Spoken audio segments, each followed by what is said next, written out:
Have you ever gotten a fishy ad on Instagram? Think of the fishiest one you've ever seen, and this will still top it. Here's Jimmy Fallon apparently promoting a vocal coach. Anybody looking for a vocal coach? Well, stop looking. Meet Ken Tamplin.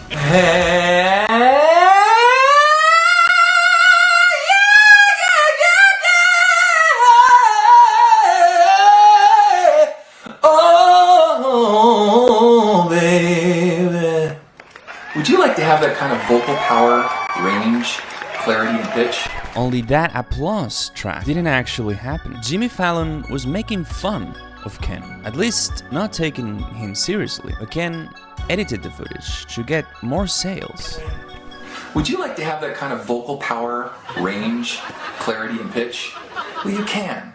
Come join me, Ken Tamplin Vocal Academy. Yeah. Hi. Ken Tamplin. Yeah. Can I have a latte? Venti latte, please. Thanks. Which makes the list of his fraudulent tactics even bigger. How do you go from renowned vocal coach to becoming a literal meme in only 1 month? Maybe if he could have admitted to lip syncing, this all could have gone away. But because he openly lied, people stopped caring about his lip syncing and started researching his lying. I'm one of the few vocal coaches on the internet that actually sings himself. You need to put on your critical hat.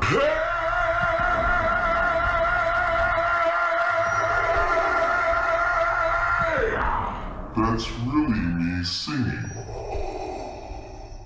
This novel is now too big to stop, but here's exactly how he started. Thanks to Ken being absolutely sneaky since the very beginning, he managed to delete the first upload of the live show where he was lip syncing before Wings of Pegasus could get to it. But Ken made his first big mistakes here, exposing himself for faking comments, which 1 month later is something he is known for. And whenever someone is defending Ken, even with objective proof right in their faces, people will just reply, "Hi Ken," to that comment. But see, on day number 1 of this entire thing going down, I already knew, although it was only an intuition, that it was Ken who had the video deleted. The comments were too incriminating. He probably didn't want the footage to get out. So I made a video calling his bluff, poking fun at the video mysteriously getting deleted, but saying it was no problem because I already had it in my disk drive. And if Ken dared to copyright strike my videos, then I would just re-upload them to my channel with more subscribers. God forbid my videos on Ken were to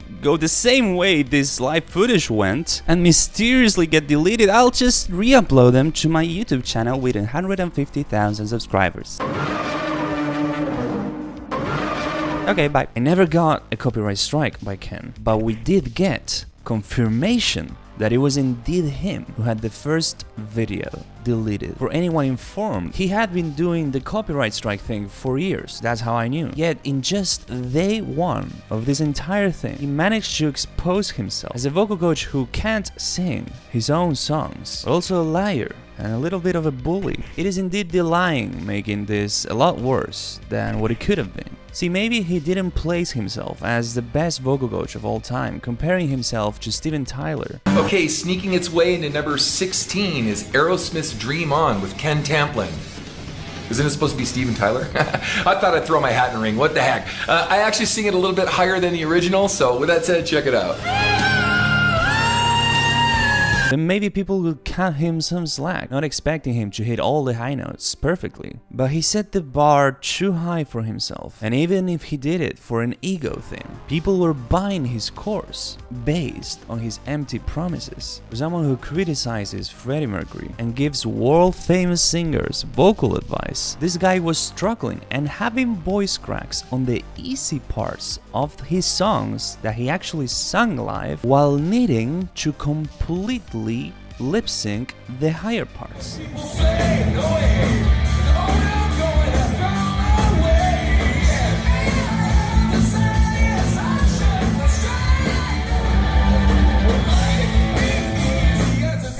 This is criminally fraudulent, and he just can't stop lying. Under the edited, fraudulent Jimmy Fallon clip, he's advertising a $1 deal, which he says he's never done before, but he's done at least 3 other times. Every time saying the same exact thing. As he says, you should put on your critical thinking hat and research how his star students all were exactly as good vocally before even meeting Ken. That sounds like a business contract to me, and not actually a student and coach relationship. Why aren't the students doing the same tongue thing that he does?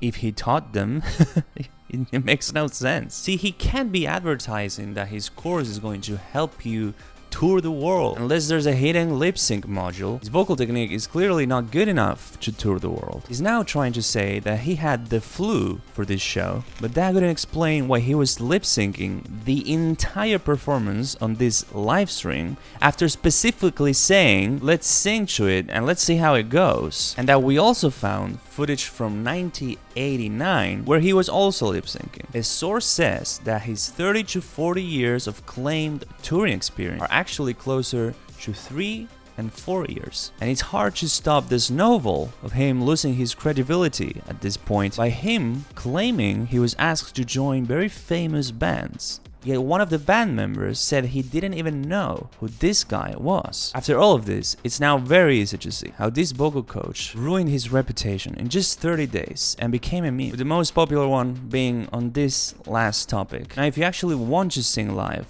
without worrying about your voice cracking or having to lip sync, consider making your high notes arise from falsetto, as I do.